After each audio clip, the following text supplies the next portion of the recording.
अस्सलाम वालेकुम दोस्तों, मैं हूं ताहा नसीम और आप मेरे साथ देख रहे हैं TN अरब न्यूज़। मैं आज आप लोगों के लिए लेके आया हूं सऊदी अरब से जुड़ी कुछ ख़ास और ज़रूरी खबरें हमारे गैर मुल्की भाइयों के लिए।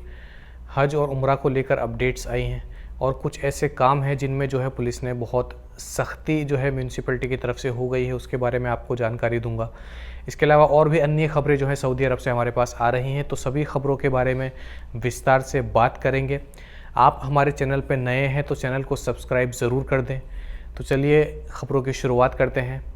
पहली खबर हमारे पास आ रही है रियाद म्यूनसिपैलिटी की तरफ से, जिसमें रियाद म्यूनसिपैलिटी की तरफ से ये बताया गया है कि ईद उल फितर के मौके तक जो है 7 ऐसे काम हैं जहाँ पे जो है म्यूनसिपैलिटी की भारी चेकिंग होने वाली है। जो म्यूनसिपैलिटी के नियम हैं इन कामों के अंदर वो पूरे हो रहे हैं या नहीं हो रहे हैं, उसके मुताबिक काम हो रहा है नहीं हो रहा है, ये सब जो है चेक किया जाएगा। तो इन 7 कामों में कौन कौन से काम आते हैं उसके बारे में मैं आपको जानकारी दे देता हूँ। इसमें बताया गया है कि लेडीज़ पार्लर जितने हैं एक तो वो हैं, उसके अलावा हज्जाम की दुकान हो, रेस्टोरेंट्स हो, कैफ़ेज़ हो, खाने पीने के होटल हो, इसके अलावा लॉन्ड्री हो या फिर स्वीट शॉप्स जो होती हैं जहाँ पे मिठाई मिलती है, ये सारी वो जगह हैं, ये सारे वो काम हैं जहाँ पे जो है बल्दिया की भारी चेकिंग होने वाली है। और बताया जा रहा है कि इसमें ज़रा भी जो है किसी की भी काम में जो है गलती अगर पाई गई ज़रा सी भी तो उसका जो है लाइसेंस कैंसिल कर दिया जाएगा, क्योंकि ईद उल फितर के मौके पे जो है इन सारे ही कामों में अच्छी खासी भीड़ रहती है मार्केट के अंदर। इसकी वजह से इन सभी कामों के लिए जो ज़रूरी अहकामात हैं, जो हुकूमत की तरफ से नियम हैं, वो पूरे किए जाने बहुत ज़रूरी हैं। अगली खबर हमारे पास आ रही है रियाद से। रियाद में कल पुलिस ने 2 ऐसे शख्स को गिरफ़्तार किया जो कि इलीगल तरीके से जो है फ़ेक इकामा हो या फिर फ़ेक ड्राइविंग लाइसेंस हो, फ़ेक जो है कमर्शियल लाइसेंस हो यानी किसी दुकान का या कंपनी का लाइसेंस हो, ये सब जो है इलीगल तरीके से बना के जो है लोगों को दे रहे थे उनसे पैसे लेके। इस जुर्म में जो है दोनों को गिरफ़्तार किया गया और बताया जा रहा है दोनों ही शख्स जो है बांग्लादेश के हैं और दोनों इस टाइम पुलिस की कस्टडी में है और उन पर कार्रवाई की जा रही है। अगली जानकारी हमारे पास आ रही है सिविल एविएशन की तरफ से।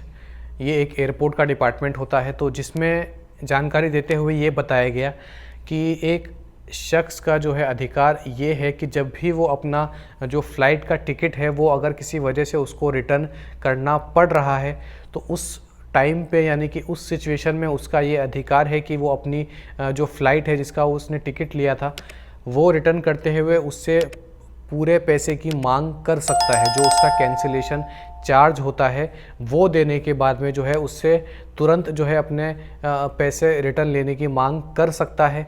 वो पैसा उसको या तो कैश में दिया जाएगा या उसके बैंक अकाउंट के थ्रू उसको ट्रांसफ़र किया जाएगा या फिर उसको कुछ ऐसे कूपन्स दिए जाएंगे जो वो आने वाले समय में जब टिकट बुक करे फ़्लाइट का, वो टाइम पे वो कूपन जो है पैसों की तरह यूज़ किए जा सकते हैं या फिर वो कूपन जो उसको मिलेंगे वो किसी भी एयरपोर्ट पर जाकर उसको कैश में एक्सचेंज करवा सकता है।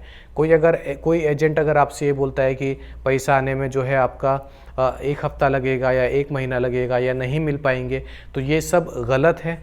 ऐसा कोई नियम जो है सऊदी की तरफ से नहीं है। तो आपका जो पूरा पैसा है वो रिटर्न होगा।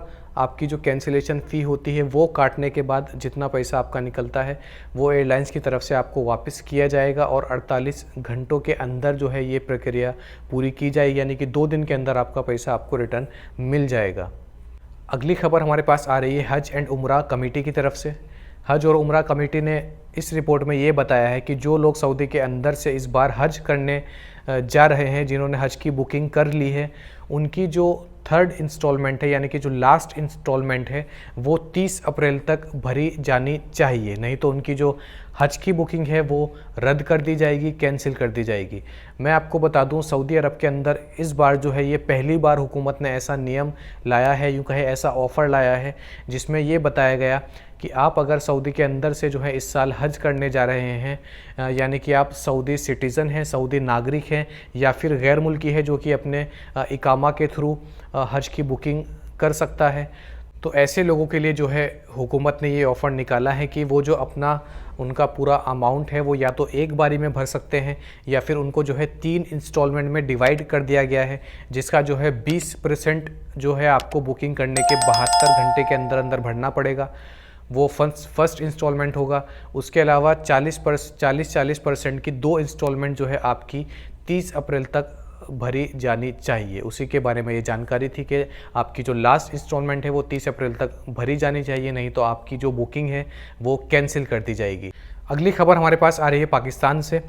मिनिस्ट्री ऑफ इस्लामिक अफेयर्स के अंतर्गत दावत वर्शद इफ्तार दस्तरखान प्रोग्राम जो चलाया जा रहा है सऊदी हुकूमत की तरफ से, जिसके तहत पूरी दुनिया में जो है इफ्तार कराया गया इस रमज़ान के महीने में, उसी के तहत कल जो है पाकिस्तान के अंदर 60,000 लोगों ने अलग अलग जगहों पे इफ्तार किया।